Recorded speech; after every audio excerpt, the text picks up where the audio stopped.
Hey, I dedicated the last 10 years of my life to designing these things. They're digital levels for electricians, specifically made to help bend the conduit. Lights on top are programmed to show 4 different preset angles in different colors that scroll intuitively in the direction the bubble in a vial normally does. It also features calculators for offset, 3-point saddle, and a calculator for decimal and fraction. Fraction calculators is specifically handy for Yankee measuring units that still use inches and fractions.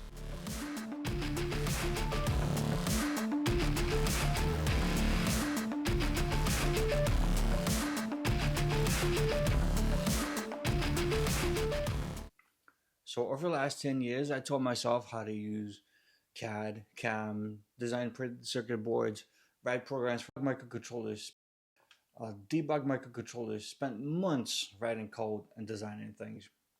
I spent my savings to buy all the equipment to start small scale production from home. I even made my own small plastic injection machine. It took me a couple of months to build the thing, but I didn't have to go and spend thousands of dollars and buying this huge hunk of steel injection machine to put in my garage. So I just made my own little hobby machine with clamping system. I designed a clamping system that's pneumatic. I built molds for it too, so I can mold my own parts. Basically spent months on this machine to not have any 3D printed parts. I didn't want any parts that are visible to the user to be 3D printed. So everything, most of the parts that you see here are milled. The front bezel is milled. This is a plastic injected part. There is one 3D printed part inside that I am making a mold for. So the sad part is that since I released it a year ago, I only sold a handful of units. And it's not my fault. And this is what this little video is going to be about. But I still think it's not the product that sucks. See, every tech startup guru on the internet will tell you to feel out the market first. Come up with an MVP, which stands for minimal viable product, and mine is here. Well, this is not it. But 4 years ago, I had my MVP, and I had a very solid reason for just going ahead and refining this thing into what it is right now. It took me forever and cost me a small fortune to have this, but I have it. It definitely doesn't feel something like you would build it in your garage. So at first I didn't even tell anybody that I made the thing myself because I wanted to see unbiased reactions from everybody. The whole reason for making an MVP is just that you come up with a minimum of a product that costs you the least amount of cash. This way you don't dump a bunch of cash on developing your product and refining it. You come up with something basic, just a concept of it, and you take it to your potential customer and you do a bit of a research. So I took mine. I'm an electrician. I took this. It had a 3D printed case, and it had the lights built in it, and it had all the calculators built in it. I don't even think it had proper magnets on it. It did have magnets on it, but they were really crappy. It didn't want to stick onto the conduit. It would just flop down and it wouldn't stay on top of it. So at first I didn't even tell anybody that I made the thing myself because I wanted to see unbiased reactions, and they were great. And everybody was pretty excited about the bright lights and amazed by how tool technology has advanced over the years that they worked in the trades, because they haven't seen a thing like this. A level that lights up, and as you're bending the conduit, the lights move. The lights move with it. So naturally, I stuck with it. I put my head down and I started refining it.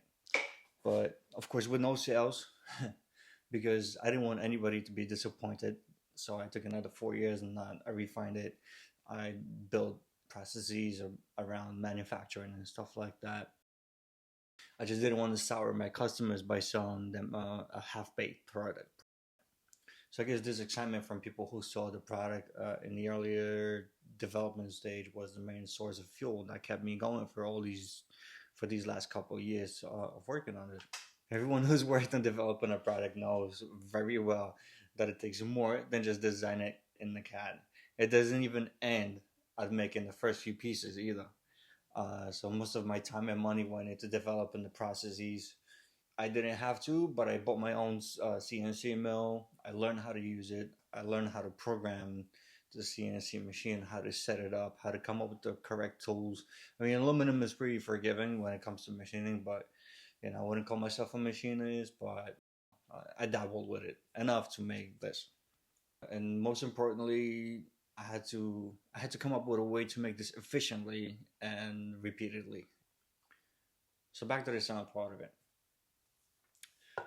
Important thing I didn't realize until I released my product is that one thing is to get people excited about something, but it's totally meaningless if they're not willing to take their wallet out and they and pay for your product. And my product is $180, so it's not very easy to convince people that it's worth it. And working on something for so long kind of gets you stuck thinking that it's definitely worth the money because you see every bit of value you put in it as an inventor. So like every feature you put into it as an inventor, you see as valuable, and they're all collectively add up. Once you learn how to use this thing, it's a pretty powerful tool, and I see it as a pretty valuable tool. So just like the fact that it feels pretty intuitive to whoever used it. It took me a lot of time to fine tune it to where it is. Thankfully, there isn't this disconnection that usually is in developing a product between the engineer and the user, because I am the maker of it and I am the user. So if there was anything wrong with it, I have a pretty lengthy commute to work. Anytime I didn't like something, I take my computer out, and if there was anything wrong with the program, I've rewritten the program. On my ride home, I have an hour and a half that I could just take my time and refine it. And we're looking at a couple of years of doing this, and it helped me immensely. I never thought that marketing a product would be so involved and hard to do. So kudos to all the marketing gurus that are fluid in this stuff. All these years developing this product, I took marketing for granted. I falsely thought that if you build it, they will come. And when was I wrong? So, like I said, not everyone that is excited about something will necessarily take his wallet out and buy it. It got to the point where I wasn't even enjoying doing this anymore. And the whole reason I started doing this was because I found these things fascinating and enjoyable. I like programming. I like tinkering with stuff, making stuff. I find it pretty fulfilling, manufacturing stuff in general. So I guess this marketing take is like the last is my last hope for uh, picking myself back up and just keep on working on this. Something that I learned a while ago was this concept of a marketing funnel. Generally speaking, in my case, this means like for every 1,000 of views on my product on YouTube or Instagram, Facebook, or whatever, social media in general, I may get like 10 people that will curiously go to my website and check out my product. And if I'm lucky, maybe one of them, if they're not discouraged by the price, they will make a purchase and, they'll buy it. So this might be a little bit off. Be more like 100 people that will curiously go to my website to check out my product. So naturally and proportionally, there'll be more like 10,000 views of my product on YouTube. Yeah, good luck with that. Not with my content. I'll try making more videos about how the level works and some tips and tricks that I picked up over the couple of years that I used it for. Naturally, just like with every other tool, I just pick up a couple of tricks. I didn't even intend of coming up with these tricks. It's just like, I wonder if I could do this, what would that do? And it pretty much works. So I'm gonna make a couple of videos of that.